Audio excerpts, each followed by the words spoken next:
Hi friends, నా పేరు Surendra. Welcome back to my channel. Saturday families ఎవరెవరు ఫ్యామిలీస్ ఎంటర్ అయ్యారు. సో ఆల్రెడీ నేను ఒక వీడియో చేశాను దీనికి ముందు వీడియోనే. అసలు ఓవరాల్గా ఎవరికి ఎవరు వస్తున్నారు అనేది అది చూడండి. సో ఈరోజు ఎంటర్ అయిన ఫ్యామిలీస్ వచ్చేసరికి భరణి గారి ఫ్యామిలీ, కళ్యాణ్, ఇమాన్యుల్ అండ్ దివ్య.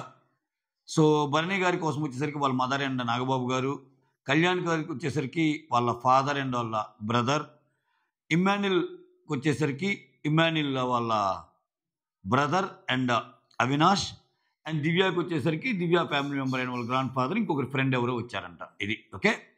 అయితే ఇక్కడ కెప్టెన్సీ టాస్క్ గురించి కూడా చర్చ వచ్చిందంట. ఈరోజు ఏంటంటే ముందుగా డీటెయిల్స్లోకి వెళ్ళే ముందు ఒక లైక్, మీ లైక్ ముఖ్యం బిగులు. మీరు లైక్ కొడితే కొంచెం వీడియో ముందుకు వెళ్తుంది, గమనించారా? సో అది అంతా మీ లైక్స్ పవరే. కొత్త వాళ్ళు ఎవరు ఎలాగో కొట్టరు, ఉన్నోళ్ళు కొట్టారనుకో ముందుకు వెళ్తుంది అనమాట. ఎస్, సో అది ఆపేస్తా. Like, share, subscribe and hype. ఇక్కడ ఫ్యామిలీ మెంబర్స్ వచ్చాక సో వాళ్ళని లోపలికి రావడానికి ఏదో ఒక ప్రక్రియ పెట్టాలిగా. అలా వాళ్ళ వాయిస్ వినిపించటమో, ఆ వాయిస్ ఎవరిదని ఐడెంటిఫై చేస్తే అట్లా రావటమో అట్లా. అగైన్ భరణి గారికి ఏదో చిన్న జలక్ ఇస్తారంట, వాళ్ళ మదర్ వాయిస్ గుర్తుపెట్టినా కానీ లేదు క్యాన్సిల్ అది ఇదని తర్వాత మళ్ళా రమ్మంటారంట. అటువంటిది ఏదో చిన్న మ్యాజిక్ జరిగింది. సో దానికంటే ముందు సో నాకు సార్ మామూలుగా చెప్తారుగా, ఎస్ మనం ఫ్రైడే ఎపిసోడ్ చూద్దాం, మరి సాటర్డే ఎపిసోడ్లో మిగిలిన చూద్దామని అంటారు కదా. దాంట్లో కెప్టెన్సీ టాస్క్ చూపిస్తారు. ఫస్ట్ ఏం చేస్తారు, ఆ కెప్టెన్సీ టాస్క్ టీవీలో వేయగానే, మా టీవీ అని స్టార్ట్ చేసి వేయగానే అక్కడ అందరికి చూసేదానికి తనూజాది తప్పు అనిపించిందంట. ఇక్కడ డిమాండ్ అడుగుతారు, బర్నీని అడుగుతారు, తనూజ అండ్ దివ్య గొడవ గురించి కూడా బర్నీ గారిని అడుగుతారంట. దివ్య తప్పేం లేదంట అంట, డిమాండ్ కూడా దివ్యది ఏం తప్పు లేదంట అంట, వాళ్ళ మాటలు కానీ ఆ తర్వాత ఆయింట్మెంట్ రాస్తుంది కదా ఆ ఇష్యూ కానీ. సో వీటన్నిటి మీద కొంచెం జడ్జిమెంట్ లాగా అడిగినప్పుడు ప్లస్ గేమ్ కూడా చూపించినప్పుడు దివ్య తనూజాలు దివ్య కరెక్టే, తనూజ తప్పు అన్నట్టు అంటారంట. అది వాళ్ళకే కాదు, మనం ఈరోజు ప్రోమో చూసినా కానీ నిన్న కళ్యాణ్ అన్నిసార్లు ఎందుకు అంటే లైవ్లో ఇంత డీటెయిల్గా చూపించరు. నేను లైవ్ చూసా కదా, తనూజ తప్పు లేదని చెప్పాయా. ఓవరాల్గా తనూజ తప్పేం లేదు, ఆమె జడ్జిమెంట్ కరెక్టే. కాకపోతే ఆమెను ఒక్క పాయింట్లో ఎక్కడ తప్పట్టొచ్చు అంటే, నేను కళ్యాణ్ పదే అంటాడు చూసారా, అది కరెక్ట్. ఎందుకని, నువ్వు సర్టిఫై చేశాకే కదా సుమన్ వెళ్ళింది అని. అంటే సుమన్ ఒక్కోటి పెట్టుకున్నాక లాస్ట్ది కూడా పెట్టాక వెళ్ళొచ్చా అన్నట్టు అడిగితే ఇటు నొక్కి 2 సార్లు వెళ్ళు కమాన్ గో అంటారు. నీకు అక్కడే ఆమె రే ఇది బాగలేదురా, ఇది కరెక్ట్గా పెట్టలేదంటే ఆయన ఆగేవాడు కదా. అప్పటికి ఆమె 2-3 ఉన్నాయి. అంతా అయిపోయాక ఇంకా వాళ్ళు రీతి వాళ్ళు వచ్చి డిమాండ్ పవన్ వచ్చాక లేదు నువ్వు తప్పట్టావు, అది నువ్వు చూసుకోవాలి అంటే, ఇప్పుడు సంచాలకగా ఒక స్టెప్ నుంచి 2వ స్టెప్కి వెళ్ళేటప్పుడు వాళ్ళు కరెక్ట్గా పెడితేనే తీసుకోవాల్సింది. ఆ విషయంలో మాత్రం తనుజ తప్పయింది, ఆబ్వియస్గా తప్పయింది. సో ఎందుకంటే అది ఈరోజు ప్రోమోలో క్రిస్టల్ క్లియర్గా చూపించాడు. ఇప్పుడు నీకు అసలు ఎట్టంటే ఆయన పెట్టి ఆయన ఉరుక్కుంటే వెళ్ళి అట్ట ఎత్తే ఓకే. అక్కడ పెట్టాక తనూజ వైపు చూశాడు, తనూజతో మాట్లాడాడు, తనూజ వచ్చా అంత బాగానే ఉంది కమాన్ అని వాటిని ప్రెస్ చేసి వెళ్ళమంది. నీకు అక్కడే కనుక 5వది బాగా పెట్టలేదు సుమన్ అన్న, నువ్వు మార్చి పెట్టంటే పెట్టేవాడేమో. ఇప్పుడు అన్ని రెస్పాన్సిబిలిటీస్ ఇక్కడ 2 రకాలుగా మాట్లాడుకోవచ్చు. అది పెట్టాల్సిన బాధ్యత ఆయననొచ్చు, దాన్ని ఎవాల్యుయేట్ చేసే ప్రాసెస్ నీదే కదా. ఇప్పుడు దానికి మించి నువ్వు ముందుకు పంపించావంటే అది నువ్వు చూసుకోకుండా ముందుకు పంపించిన దానికి అతను ఎలా బాధ్యుడు అవుతాడు అన్న పాయింట్ దగ్గరే నిన్న సంజన గారు కానీ కళ్యాణ్ కానీ చాలాసేపు బాధిస్తారు. కళ్యాణ్ అయితే అదే పాయింట్ మీద ఉంటాడు, ఉండి ఇంకా చివరికి తనూజ విషయం కాబట్టి ఇంకా ఆయన ఏం చేస్తాడు, సింపుల్గా లేదులే ఈయన కూడా చూసుకోవాల్సింది అన్నట్టు అంటాడు. అది ఇతను కూడా చూసుకోవాలి, అతను కూడా చూసుకోవాలి. ప్రాబ్లం అక్కడ కన్ఫ్యూజ్ అయిందో ఏమైందో, అయితే వాంటెడ్గా చేసిందని నేను అనుకోను తనూజ. ఆ యాక్ట్ మాత్రం అమ్మాయి వాంటెడ్గా చేయలేదు. ఎందుకంటే నేను లైవ్ మొత్తం చూసిన వ్యక్తిగా చెప్తున్నాను, చాలా జెన్యున్గానే చేసింది సంచాలక్క లాస్ట్ మూమెంట్లో. అది సో నేను చెప్పాలనుకుంటుంది. కాకపోతే ఆ ఒక్క విషయము కొంచెం సుమన్కి చెప్పుంటే బాగుండేదేమన్న ఫీల్ కలిగిద్ది. ప్రోమో చూసిన మనకదే కలిగిద్ది, సో దట్ వాళ్ళకు కూడా ఎదురు కలిగింది. తర్వాత మా లోపల టీవీలో వేసింది కాకుండా లైవ్ కూడా కొంచెం ఫుటేజ్ చూపిస్తా అంట. అక్కడ చూపించాక ఆ తర్వాత ఆడియన్స్ని అడిగాక వీళ్ళిద్దరిలో తనూజాది అసలు ఏం తప్పు లేదు, తనూజ క్లీన్ చిట్ వస్తుందంట. అప్పుడు డిమాండ్ ఉండి లేదు ఇది చూశాక మళ్ళీ తనూజాది ఏం తప్పు లేదు అనిపిస్తుంది అన్నట్టు అంటాడంట. సో ఇవన్నీ జరిగాక ఫైనల్గా రీతుని నువ్వు చాలా బాగా పెట్టావమ్మా, అన్ని పెట్టినవన్నీ కరెక్ట్గా పెట్టావమ్మా, సుమన్ నువ్వు త్రుటిలో పోయింది అన్నట్టు చెప్పి సో విన్నర్ నువ్వే అన్నట్టు డిక్లేర్ చేసి సంచాలక్ డెస్టినీ ఈజ్ ఫైనల్ అన్నట్టు అంటాడంట నాకు సారు. ఇది ఇంత సంచాలక్ డెస్టినీ ఈజ్ ఫైనల్ అనేది అన్ని సీజన్స్లో అన్ని ఎపిసోడ్స్కి అన్నిటికీ ఒకేలాగా ఉండాలిగా. డిమాండ్ విషయంలో మాత్రం సంచాలక్ డెస్టినీ ఈజ్ ఫైనల్ కాదే, మళ్ళీ రీకండక్ట్ చేయించారే గేమ్ని. ఇంకంతే, ఇంకా మనం చెప్పగలిగింది ఏం లేదు.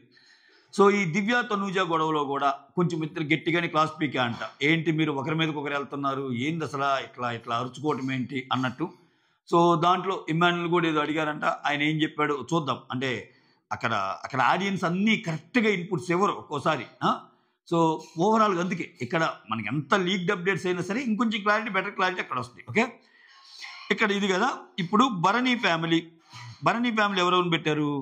భరణిని టాప్ ప్లేస్లో పెట్టారు, Tanuja second, Suman third, Emmanuel fourth, Demon 5 పెట్టారు. చూస్తే భరణి పెట్టిన ఫ్యామిలీలో కళ్యాణ్ లేడు. ఓకే, బట్ ఇది యాక్చువల్కి దూరంగానే ఉంది. కళ్యాణ్ లేకుండా టాప్ 5 ఎందుకు ఉంటుంది?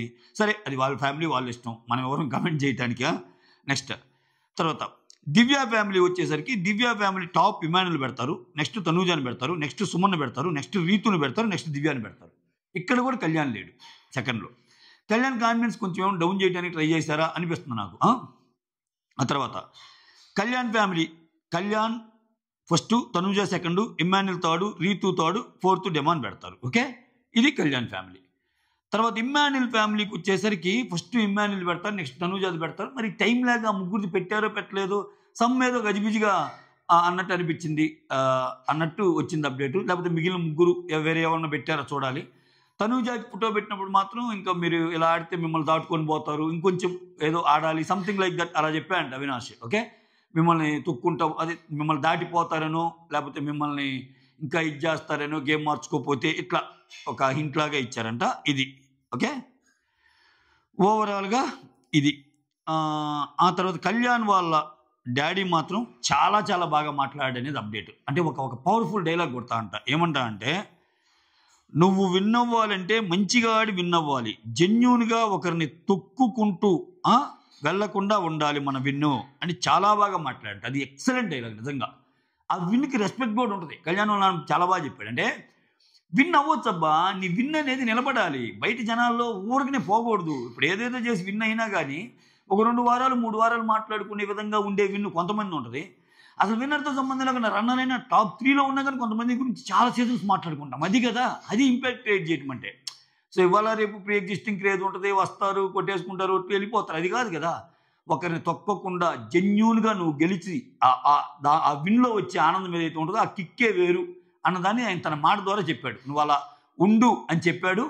వేరే వాళ్ళు అలా కొంతమంది చేస్తున్నారేమో అనే ఒక ఎక్స్ప్రెషన్ కూడా ఇచ్చిపారేసినట్టు ఇది పెట్టుకోండి, ఇది చెప్పటం వల్ల. ఓకే, సో అక్కడ కొంచెం బాగానే మాట్లాడనిపించింది ఆయన. ఓకే, విన్నవాళ్ళంటే మంచిగా ఆడి విన్నవాళ్ళు కానీ జెన్యూన్గా ఒకరిని తొక్కుకుంటూ వెళ్లకుండా ఉండాలి నాన్న అన్నట్టు చెప్పాడంట. ఎక్స్ట్రాడినరీ డైలాగ్ ఇది మాత్రం. సో ఇది. దీని తర్వాత ఏం జరిగిందంటే, చెప్పాక మన టీవీలో కెప్టెన్సీ టాస్క్ వేస్తారు ఇవన్నీ చెప్పా. ఆ తర్వాత ఇప్పుడు ఒక్కొక్కరితో ఈ పెడతారు కదా, టాప్ 5 పెడతారు కదా. ఆ టాప్ 5 పెట్టినప్పుడే ఇప్పుడు సపోజ్ భరణి వంతు వచ్చింది అనుకో, భరణి టాప్ 5 పెట్టాక ఆ బోర్డు తిప్పమంటారు, నువ్వు సేవ్ అయ్యావా అన్సేవ్ అయ్యావా, సేఫ్ ఆర్ అన్సేఫ్ అని. తిప్పంగానే అన్సేఫ్ అని వస్తుంది. అట్లా దివ్యాకి తిప్పంగానే అన్సేఫ్ అని వస్తుంది. ఆ తర్వాత కళ్యాణ్కి తిప్పంగానే అన్సేఫ్ అని వస్తుంది. చివరికి ఇమ్మాన్యుల్ తిప్పంగానే సేఫ్ అని వస్తుంది. సో సాటర్డే ఎపిసోడ్లో ఫస్ట్ సేవ్ అయింది ఇమ్మాన్యుల్. సో ఇది కొంచెం ఇమ్మాన్యుల్కి బూస్ట్ ఇచ్చే ఎపిసోడ్. అంటే నేను నామినేషన్లోకి వస్తే ఏమైద్దా అనుకున్న ఒక ఇమ్మాన్యుల్కి 6 వచ్చినప్పుడు ఫస్ట్ సేవ్ చేయటం అనేది కొంచెం కిక్ ఇచ్చే ఎపిసోడే. వాళ్ళ మదర్ చెప్పటం, 2 రాష్ట్రాల ప్రజలు నీ గురించి కోరుకుంటున్నారా అంటాం. సో చాలా బాగా అనిపించే ఎపిసోడు. ఇంకా దివ్య ఎలాగో ఎలిమినేట్ అయింది కాబట్టి ఇంట్లో ఉండే జనాలు కొంచెం గడగడలాడతారు తనూజాకి. ఇంకేం లేదు, ఇంక సీజన్ ఆల్మోస్ట్ అయిపోయినట్టే. ఇంకా మీరేదో వినాలి, మేమేదో చెప్పాలి కొన్ని ఎత్తుక్కొని అన్నది తప్పితే సీజన్ ఆల్మోస్ట్ ఎండ్కి వచ్చింది. చూద్దాం ఈ 4-5 వారాల్లో ఏమన్నా ట్విస్టులు, భయంకరమైన గొడవలు ఏమన్నా ఉంటాయేమో చూద్దాము. మరి అంత డిమోటివేట్ అవ్వాల్సిన అవసరం లేదు, మనం అందరం బిగ్ బాస్ లవర్సం కాబట్టి. సో ఓవరాల్గా కళ్యాణ్ కొంచెం బేరీ చేసుకుంటే నా ఫ్యామిలీని ఎక్కువ మంది నా ఫోటో పెట్టలేదు అన్నట్టు అనిపించవచ్చు. ఎందుకంటే ఇప్పుడు వచ్చిన 4 ఫ్యామిలీస్లో అసలు 2 ఫ్యామిలీస్ ఇతను ఫోటోనే పెట్టాల. టాప్ 5లో ఉంటా అండి దివ్య అండ్ భరణి. సో కొంచెం అది ఆలోచింపజేసే విధంగా ఉండొచ్చు. దాన్ని గేరు మార్చుకొని కళ్యాణ్ ఆడగలడా, స్టిల్ ఇంకా అలానే ఉండి ఇంకా అదే ఆటని కంటిన్యూ చేస్తే ఇంకా అంతే. ఇక్కడ ప్రాబ్లం ఏమైందంటే, ఇప్పుడు సంజన, ఇమ్మాన్యుల్ ఉన్నారు, వీళ్ళ పేరు ఎన్ని తప్పులు జరిగినా, ఎన్ని భేదభావాలు వచ్చినా సంజన చాలా బాగుంటానికి ట్రై చేస్తాయి, ఇమ్మాన్యుల్ కూడా బాగుంటానికి ట్రై చేస్తాడు. అట్లానే తనూజ, కళ్యాణ్ ఎన్ని తప్పులు ఉన్నా కళ్యాణ్ తనూజని క్వశ్చన్ చేయడు, కొంచెం తగ్గిపోవడానికి ట్రై చేస్తాడు. డిమాండ్ పవన్ రీతు ఎన్ని ఉన్నా డిమాండ్ పవన్ హెల్ప్ చేయడానికే ట్రై చేస్తాడు, అక్కడ గొడవ పట్టడానికి సిద్ధపడ్డు. ఇదంతా కరెక్టా అంటే ఇక్కడ నేను ఈ వరుసలో చెప్పిన ఫస్ట్ ముగ్గురు ఎవరైతే ఉన్నారో వాళ్ళకి హెల్ప్ అవుతున్నాయి అవి. తనూజకి కానీ, రీతుకి కానీ, ఇమాన్కి కానీ, వాళ్ళకి కానీ. ఇటు పక్క వాళ్ళకి ఏమంత హెల్ప్ అవుతుంది పాపము. సో అట్లా హెల్ప్ అయ్యే విధంగా ఏమన్నా ఒక వ్యూహరచన చేస్తాడా బిగ్ బాస్? జనరల్గానే ఫ్యామిలీ వీక్ వచ్చినప్పుడు ఎవరైతే ఎక్కువ మంది టాప్లో ఉంటారో ఆ అభిప్రాయం తెలియజేపిస్తారో, లాస్ట్లో కప్పు కూడా వాళ్ళకే పోద్ది. దాన్ని మించి ఏమన్నా ఈ సీజన్ జరగబోద్దా? దాన్ని మించి ఈ సీజన్ ఏమన్నా కళ్యాణ్ ఇంపాక్ట్ క్రియేట్ చేయబోతున్నాడా? ఎందుకంటే ఎవరు అనుకున్నా కాదనుకున్నా విన్నర్ రేస్లో ఉంది మాత్రం వీళ్ళిద్దరే. నేను ముగ్గురు అనేదానికి కొంచెం సంకోచిస్తున్నా ఇప్పుడు. ఎందుకంటే నీకు అంటే బయట టాక్స్ ఉన్నాయి, అఫీషియల్ పోల్లో ఎమ్మెల్యేలు ఉన్నా అంటున్నారు. కానీ ఓవరాల్గా నేను ఏ పోల్ చూసినా, ఇప్పుడు నా దాంట్లో తక్కువ శాంపుల్ పోలింగ్ ఉండొచ్చు, ఇంకో దాంట్లో ఎక్కువ పోలింగ్ ఉండొచ్చు, నేను అన్నీ చూస్తుంటాయి కదా. చూసినప్పుడు తనూజతో పాటు కళ్యాణ్ ఉన్నాడు. ఇంట్రెస్టింగ్లీ కళ్యాణ్ పెరిగింది ఓట్ బ్యాంక్, అది ఒప్పుకోవాలి. అంటే అది యూట్యూబ్ పోల్స్లో కూడా కనిపిస్తుంది. మామూలుగా ఫస్ట్ ఉన్నంత తేడా లేదు కళ్యాణ్కి. కళ్యాణ్ కొంచెం దగ్గరికి వస్తున్నాడు. అది కొంచెం అది మంచి ఇండికేషన్. అంటే దానికి తగ్గట్టు కళ్యాణ్ ఇంకొంచెం గేమ్ మార్చుకుంటే తనకు ఉంటుంది. బట్ బిగ్ బాస్ ఆ ఛాన్స్ ఇస్తాడా? బిగ్ బాస్ మళ్ళీ కళ్యాణ్ ఇంకొంచెం ఎదుగుతున్నాడనే లోపు మళ్ళీ ఏదో బండేస్తాడు ఆయన మీద. సో వాళ్ళకి కావాల్సిన వాళ్ళని ముందుకు తీసుకెళ్తాడు. ఇవన్నీ ఇంకా కొట్టిన పిండి బిగ్ బాస్గా. సో చూద్దాం ఏం జరిగిద్దో. మొత్తానికి వీళ్ళ నలుగురు ఫ్యామిలీ వచ్చారు, రేపు ఇంకొంతమంది ఫ్యామిలీస్ వస్తారు, మాట్లాడుకుందాం. ఓవరాల్గా సాటర్డే ఫస్ట్ సేవ్ అయిన contestant Emmanuel. Tanuja and Divya విషయంలో తనూజ క్లీన్ చిట్ ఇచ్చిన ఆడియన్స్. సో సంచాలక్ డెస్టినీ ఈజ్ ఫైనల్ అని తేల్చేసిన నాగ్ సార్. ఈ నలుగురు వచ్చి పెట్టిన ఫ్యామిలీ ఆర్డర్ ఇది. ఓకే, సైనింగ్ ఆఫ్, మీ సురేంద్ర.